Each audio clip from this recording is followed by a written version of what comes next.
Hello everyone and welcome back to the Cardboard Collection Agency, and in today's video we're going to be doing a breakdown of a red, white, and blue deck that I built from a IKORIA Pre Release Kit, and plus some additional packs we got actually from the shop as a gift due to the 2021 not having a pre-release event. So we got some additional packs as a reward, which was pretty awesome. But I'm going to go through this deck. Again, it is a red, white, and blue deck that I built from a pre-release kit, and we're going to go through everything here, starting off with the color white. And then we will go through the reason of the dual lands, again, purely because it is 3 colors. But we're going to start off with the white here. Come on. Okay. So some of these cards are just kind of backup cards in case I got put into a tough position. So Blade Banish is one of those examples. Exile target creature with power 4 or greater. Again, just answer for if they have a large creature that comes out that I can take care of it. Next, we're going to have Helica Glider. Pretty awesome card. It's a 2/2 for 3. Enters the battlefield with my choice of a flying counter or a first strike. Through testing and actual gameplay, I pick the flying counter every single time because there actually is a lot of flying in this deck.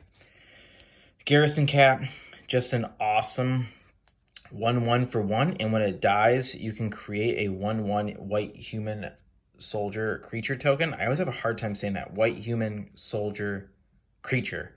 It's just a pretty sweet 1/1 for 1, and it creates another 1/1 and when it dies. So great chump blocker, and creates another good chump blocker. We got I had 3, I think, total Garrison Cats in it. Spontaneous Flight. 1 white, 2 of any color. Target creature gets +2/+2 until the end of the turn, and you put a flying counter on it, which stays on there permanently, which is super awesome. So it's cool to put on a, I guess, already good flyer or an already good creature, or even just to make a small creature bigger for a moment, plus giving it a flying counter. And again, I want to point out that I ran those Garrison Cats just for cheap cards, because some of the stuff was a little bit more expensive that I was running in this deck. Splendor Mare, 1 white, 2 of any color, has lifelink. And when you psych, if you choose to cycle it, you can put a lifelink counter on target creature you control. Again, just added value, simple 3/3 for 3 with lifelink.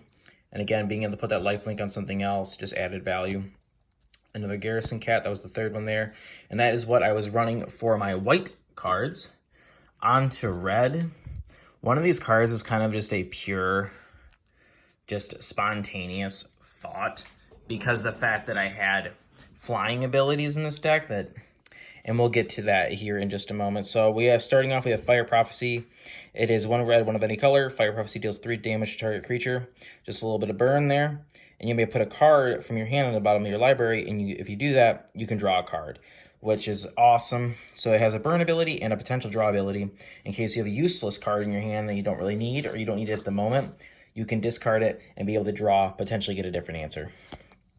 Another Fire Prophecy, I believe I ran 3 of those, and Yodaro, Wandering Monster. The reason why I put this in the deck was purely because, obviously, he's an 8/8 with Trample and Haste. And I had a lot of cards that were giving creatures flying abilities. Or I had the Mutate ability to give things flying based off a card I will be talking about shortly. So I noticed through my testing and through gameplay, I was able to give him flying almost every single time. So then you're talking about a flying, trample, haste, 8/8, massive creature, super powerful, and just all around a ton of fun. So that's why I had him in there. Cathartic Reunion was kind of just like a random throw-in, just to help me draw some cards.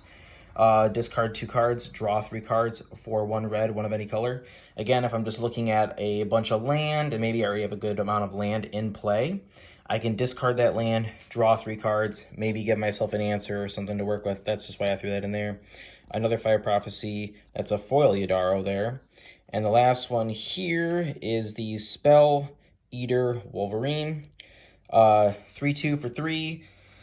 He has double strike as long as there are 3 or more instant or sorcery cards in my graveyard, which is why I put a lot of instant and sorceries into this deck to give him that double strike. So you're talking about being able to hit for 6, and he's only 3 mana cost, and getting those instant and sorceries in my graveyard is pretty easy, and I can do it pretty quickly.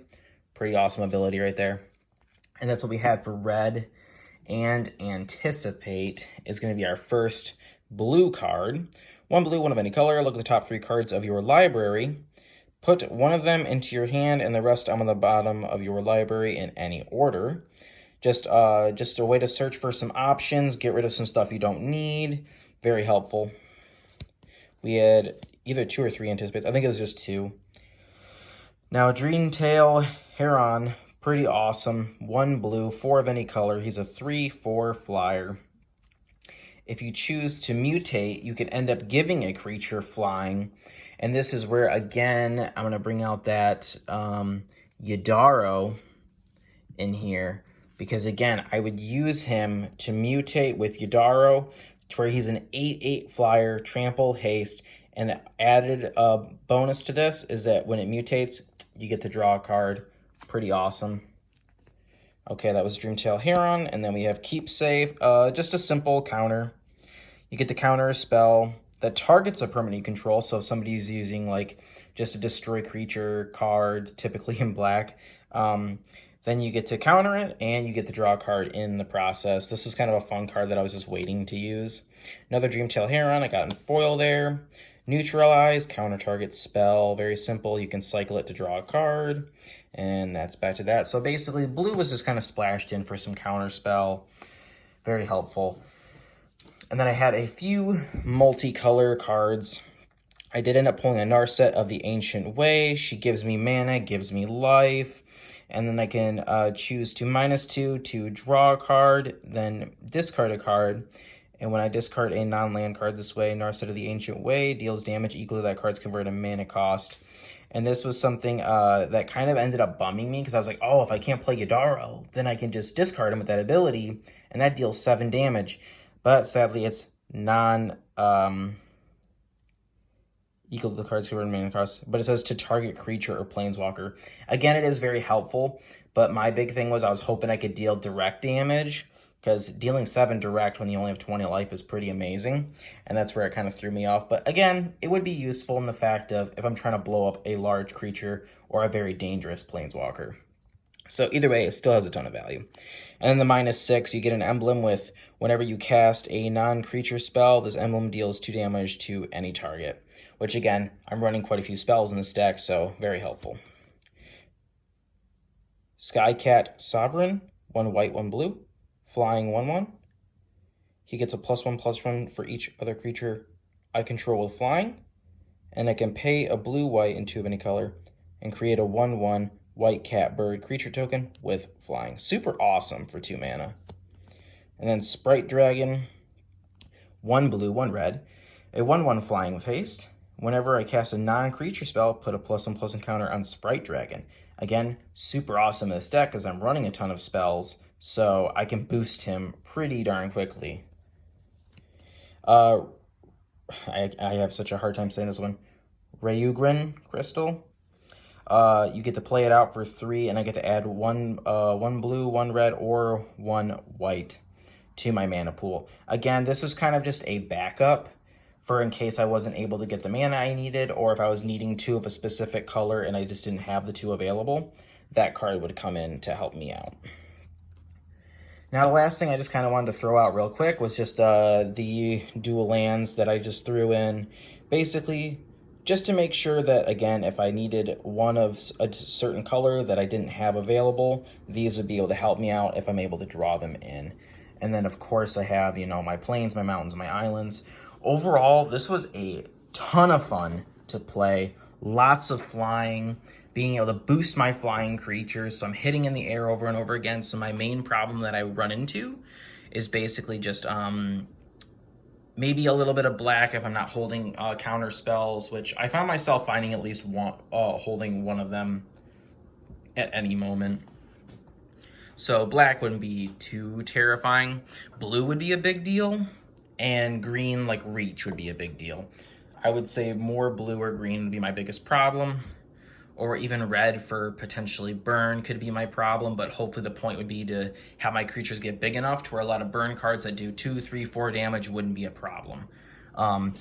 Again, with Yidaro, because he'd be able to eat burn for a while unless you stack a bunch of them on top of each other and burn them out. But overall, it was a ton of fun, and this deck, it's definitely slow. That's the issue I ran into more than anything, which is why I tried to have some smaller creatures in there. But it's like, even these small flyers that only cost 2 mana, I just find myself not having the mana right away, which is really no excuse. I don't need to add any more mana. There's plenty of it there to work with. I would not add any more than I currently have in it. But again, it was a super fun deck. I love making flying creatures, and I hope you guys enjoyed this video of this breakdown of a deck that I created from a IKORIA Pre Release Kit. And if you did, make sure to give it a thumbs up, and of course a thumbs down if you didn't, and post down in the comments on why you didn't enjoy it. And I will see you all again very soon. Have a great day.